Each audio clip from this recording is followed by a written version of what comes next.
नमस्कार सर, मेरा नाम राजू है। क्वेश्चन पूछा जाता है कि पहला 10,000 रुपया कैसे इन्वेस्ट करें। जस्ट अभी नया नया नौकरी लगा है, सैलरी आया है, तो पहला सैलरी या साल भर 6 महीना तो आप अपने घर को देखिए। वो सब करने के बाद, अपना मन भरने के बाद अब लगता है कि पैसा इन्वेस्ट करने का बारी है और पहला 10,000 रुपया आपके अकाउंट में है, तो 2023 में वो कहाँ पैसा लगाऊं, ये क्वेश्चन है। लोगों के मन में एक डाउट होता है इन्वेस्टर के बीच कि मार्केट अभी लाइफ टाइम हाई है, तो बताइए 10,000 रुपया पहला शुरुआत कहाँ से करूं। जब आप मार्केट देखेंगे ना तो इस तरह से है, एक्चुअल में अगर देखेंगे तो मार्केट इस तरह से है। आप किसी भी स्टेज में पैसा लगाते हैं ना, वो पैसा 15-16% के रेट से बढ़ा ही बढ़ा है। तो यहाँ पे आप कह रहे हैं कि यहाँ पे मार्केट लाइफ टाइम हाई है, आगे भी पैसा आएगा। जब मार्केट गिर जाएगा तो यहाँ लगा दीजिएगा, यहाँ लगा दीजिएगा, यहाँ लगा दीजिएगा, फिर लाइफ टाइम हाई हो जाएगा, वहाँ पे भी लगेगा।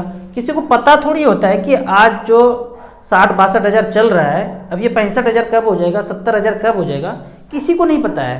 तो हमारा साधारण इन्वेस्टर का काम है कि लगातार जैसे जैसे पैसा आते जाए, खर्च करने के बाद जो पैसा सरप्लस बचे और उस पैसे को छोड़ सकते हैं 10-15 साल तक, तो धीरे धीरे करके पैसा ये लगाते जाना है। क्वेश्चन होगा कि शुरुआत कहाँ से करूं। जस्ट शुरुआत करना है। और बड़ा बेहतरीन एक चीज़ सुनने को मिलता है सबसे, ज़्यादा रिस्क नहीं लेना चाहता हूं। तो मैं बोलता हूं कितना रिस्क लेना चाहते हैं, इतना सा, इतना सा या इतना सा, कितना।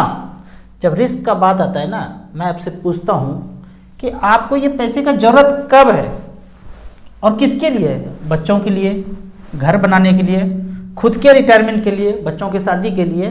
अगर इस तरह का लिखना शुरू करेंगे ना कि पैसा कहाँ कहाँ रिक्वायरमेंट है, तो पता चलेगा 100 से ज़्यादा लिस्ट बन गया, जहाँ हर चीज़ में पैसा ही पैसा लगता है।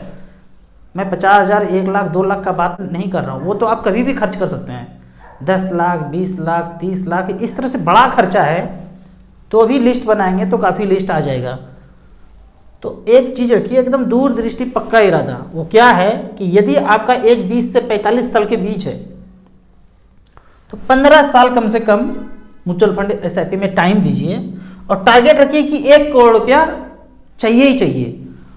और कोई भी चीज़ खरीदेंगे उसमें क्या लगता है, पैसा। तो कितने सारे भी काम है ना, वो सारे पैसे से ही सॉल्व होएंगे। तो जब ये पैसा हो जाएगा ना, फिर आपको पूछने की ज़रूरत नहीं पड़ेगा कि ये रिस्क कितना, टाइम कितना। पहला टारगेट रखिए कि ये पैसा पूरा करना है और वो हो जाता है, इजीली हो जाता है। जिनको समझ में आ गया वो करते करते, सैकड़ों इन्वेस्टर मेरे हैं जो ये टारगेट अचीव कर चुके हैं। जो कोई व्यक्ति भी ये टाइम दे दिया ना, उसका रिस्क धीरे धीरे धीरे धीरे कम हो जाता है। जितना छोटा टाइम उतना ज़्यादा रिस्क, जितना बड़ा टाइम उतना कम रिस्क। तो पहला यदि 10,000 रुपया इन्वेस्ट करने का पूछेंगे तो 2 फंड का नाम है SBI small cap, Nippon small cap. कैसे देखेंगे, यहाँ पे मैंने SBI स्मॉल कैप सेलेक्ट किया है। 2009 से लेके 2022 तक ये रिकॉर्ड है। 1 टाइम 5,000 रुपये इन्वेस्ट किया, 1 टाइम, एक बार, पहला पैसा सगुन के तौर पे। पिछला रिकॉर्ड है, आगे का तो कोई दिखा नहीं सकता है। 5,000 का वैल्यू है, 58,000 रुपया, 20% का रिटर्न यहाँ पे जनरेट करके दिया है इस फंड ने। दूसरे फंड का बात करते हैं, निप्पॉन इंडिया स्मॉल कैप। 2010 से लेके 2022 तक, पिछले 12 साल में इस 5,000 रुपया का 1 टाइम का वैल्यू है 47,880 रुपया। ये भी 20% का रिटर्न दिया है। यदि इसी तरह से आपके ज़िंदगी में 20% रिटर्न मिलता रहे तो क्या हो सकता है। मैं ये मान के चलता हूँ कि आप 10-10 हज़ार रुपया पर मंथ करेंगे, अपना पेट काट के, अपना शौक मौज ये सब काट करके 10,000 रुपया बचाएंगे। बड़े शहर में रहते हैं, किसी तरह से भी बचा बुचा के ये कर दिया। और ऐसा यदि 25 साल कर दिया और मात्र 12.3% का रिटर्न मिले तो 30 लाख जमा होता है पूरी ज़िंदगी में, पूरी जवानी में, और पैसा बनता है 2 करोड़ रुपया यदि 12.3 का रिटर्न मिले। यदि ये 14 हो जाए तो खुद से करके देखना है कि 14 में क्या होता है। 14 में हो जाता है 2,72 लाख रुपया। टाइम कम करेंगे, 20 साल में करना चाहते हैं तो सब कुछ अपने आप करना है। 24 लाख जमा होगा, 1,31 लाख रुपया हो जाएगा। तो इस तरह से भले ही 10,000 से शुरुआत करेंगे पर धीरे धीरे धीरे धीरे इसमें एक्युमुलेशन करते जाएंगे। फिर आपके मन में एक क्वेश्चन उभरेगा, आप दोनों तो स्मॉल कैप ही बता दिए, बहुत ज़्यादा रिस्क हो गया। मैं आपको ये समझाना चाहता हूँ कि मार्केट में जो टोटल स्टॉक है ना, टोटल कंपनी है लगभग 5200 कंपनी है। तो पहले 100 को बोल दिए लार्ज कैप बुल्लू चिप, जिसके पास ज़्यादा पैसा है तो 100 कंपनी को वो बोल दिया। फिर 150 कंपनी को मिड कैप बोल दिया, बाकी जितना बचा उसको स्मॉल कैप माइक्रो कैप बोल दिए। तो जो बनना था अमीर कंपनी वो बन गया। छोटे ही कंपनी कभी ना कभी मिड कैप बनेगा और मिड कैप वाला ही कभी ना कभी लार्ज कैप बनेगा। तो हम में पोटेंशियल किस में है, कहाँ पैसा इन्वेस्ट करूँ? तो स्मॉल कैप माइक्रो कैप में ही पोटेंशियल है। और आपके पास टाइम इतना ज़्यादा है, अभी तो जवान है, बहुत ज़्यादा टाइम है, 55 साल 50 साल के एज होने में बहुत ज़्यादा टाइम है। तो यहाँ पे एक और सवाल लोग पूछते हैं, आप कभी इंडेक्स फंड के बारे में नहीं बताते हैं। तो मान लेते हैं कि आपने स्मॉल कैप का इंडेक्स फंड ले लिया, टॉप 50, टॉप 100, 150, 250 स्मॉल कैप का इंडेक्स ले लिया, मतलब वो टॉप का 250 ही होगा ना। अब कोई फंड मैनेजर, ये कोई कंपनी यहाँ से चलना शुरू हुआ, दौड़ना शुरू हुआ और फंड मैनेजर ने उसको यहीं पे पकड़ लिया, छोटा कंपनी है। अब ये दौड़ते दौड़ते 3-4 साल 5 साल लगेगा, तब यहाँ जाके घुसेगा स्मॉल कैप के इंडेक्स में। उसके पहले फंड मैनेजर को जो मलाई खाना तक आ गए। ये 5200 कंपनी है, बॉटम के 50-100 में अगर उन्होंने सेलेक्ट कर लिया और वो दौड़ना शुरू हुआ तो कितना मल्टीफोल्ड पैसा हो जाएगा। इसको दूसरे उदाहरण से समझते हैं। आईपीएल में खिलाड़ी चुना जाता है और एक आईपीएल में चुनने के लिए एक खिलाड़ी के लिए मान लेते हैं 10 करोड़ रुपया का ऑक्शन होता है एक खिलाड़ी के लिए। एक फंड मैनेजर क्या बोलते हैं कि हम तो इतना पैसा नहीं लगाएंगे, हम स्कूल विजिट करेंगे, ग्रेजुएट 12th 10th के स्कूल में विजिट करते हैं और धुआंधार जो पारी खेल रहा है उस लड़के को चुनता है और उसमें मात्र 10-20 लाख रुपया खर्चा करके उसको आईपीएल के लिए तैयार करके मुंबई की टीम से खिलाना शुरू करते हैं। तो फंड मैनेजर ने 10-20 लाख रुपए में खिलाड़ी को तैयार कर दिया और जो आईपीएल वाले हैं वो 10 करोड़ 15 करोड़ 20 करोड़ में एक खिलाड़ी को तैयार कर रहे हैं। तो यही कारण है, मैं नहीं बोलता हूँ या मैं अपना पैसा इंडेक्स फंड में नहीं लगाया हूँ। इंडेक्स मतलब वो सिलेक्टेड है, जो आएगा वही उसके अंदर घुसेगा। लेकिन आदमी का खोपड़ी, जो फंड मैनेजर का खोपड़ी है, उसको तो पहले ही चुनना चाहेगा ना। ये तो मशीन है और मैं कभी मशीन पे भरोसा नहीं करता हूँ, मैं आदमी पे भरोसा करता हूँ। जो मशीन पे भरोसा करते हैं ना वो इंडेक्स फंड खरीदते रहिए, मैं नहीं कभी बोलता हूँ और ना मैं खुद में खरीदा हूँ। अब यहाँ पे आपका कहना है लेकिन मैं म्यूचुअल फंड में पैसा इन्वेस्ट ही नहीं करना चाहता हूँ। हमने सुना है अगल बगल से, चाचा फूफा भतीजा से, कि म्यूचुअल फंड तो भाग जाता है, डूब जाता है, हेरा जाता है। हेराना मतलब खो जाना, बिहारी में हेरा जाता है मतलब खो गया। हमारा एज तो मात्र 30 है, पर इस 30 साल में 30 से ज़्यादा स्कैम, भागना, फ्रॉड होना, ये सब देख चुके हैं।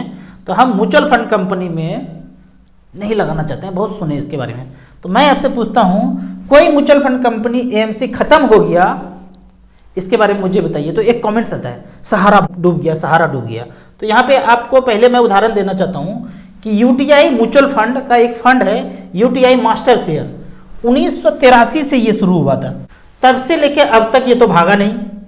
फंड का नाम है यूटीआई मास्टर शेयर। शुरू कब हुआ था? लॉन्च डेट 18 अक्टूबर 1986 से ये शुरू हुआ था और इसमें टोटल पैसा है देशवासियों का 10,000 करोड़। ये तो नहीं भागा। एक और फंड है, फंड का नाम है एसबीआई लॉन्ग टर्म इक्विटी।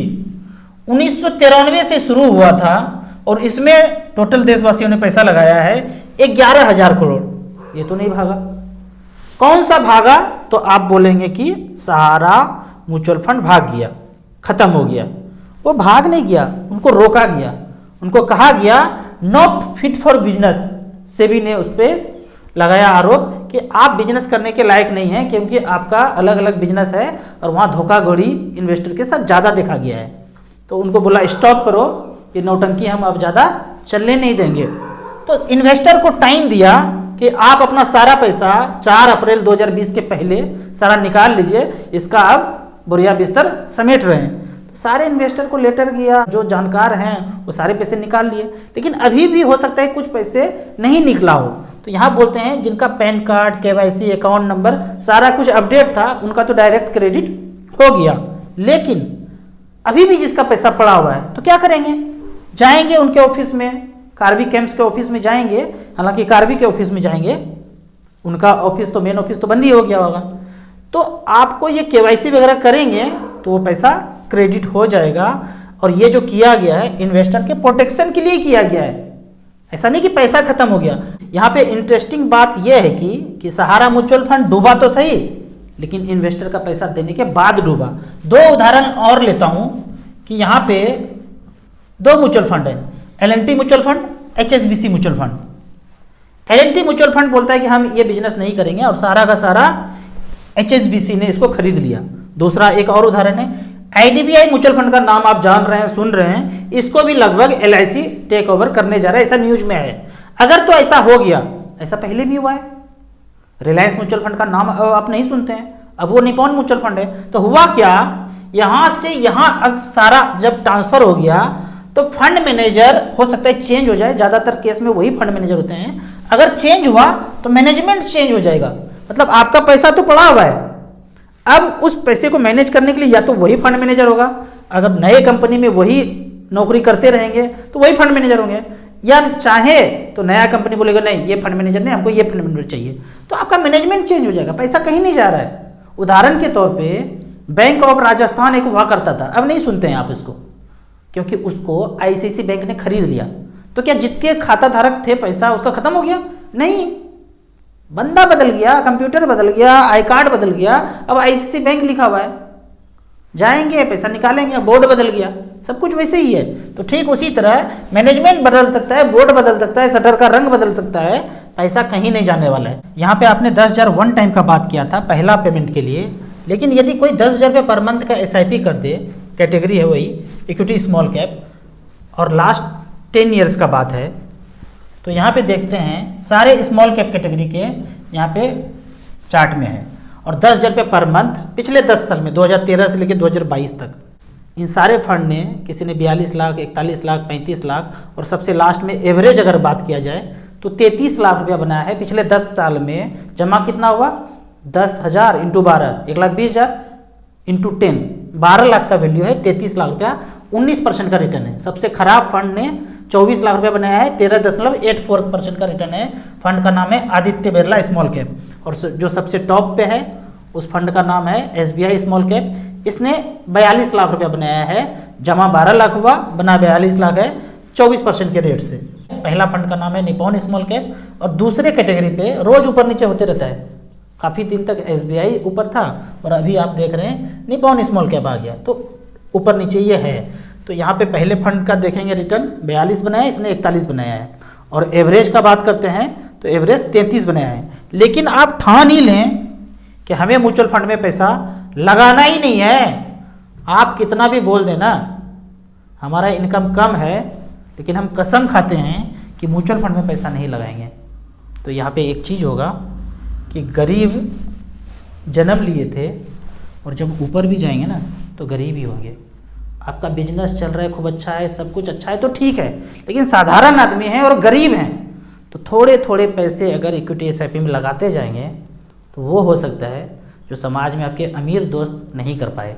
आपको इसी तरह म्यूचुअल फंड के बारे में और कुछ जानना है, इन्वेस्टमेंट के बारे में जानना है, तो इस नंबर पे मुझे व्हाट्सअप कर सकते हैं। आप म्यूचुअल फंड में शुरुआत करना चाहते हैं तो दिए हुए ऐप में रजिस्ट्रेशन करने के बाद हमसे जुड़ सकते हैं। वीडियो अच्छा लगता है तो फैमिली मेम्बर्स के बीच इसे ज़रूर शेयर करें। यूट्यूब पे देख रहे हैं तो लाइक एंड शेयर जरूर करें। Thank you so much.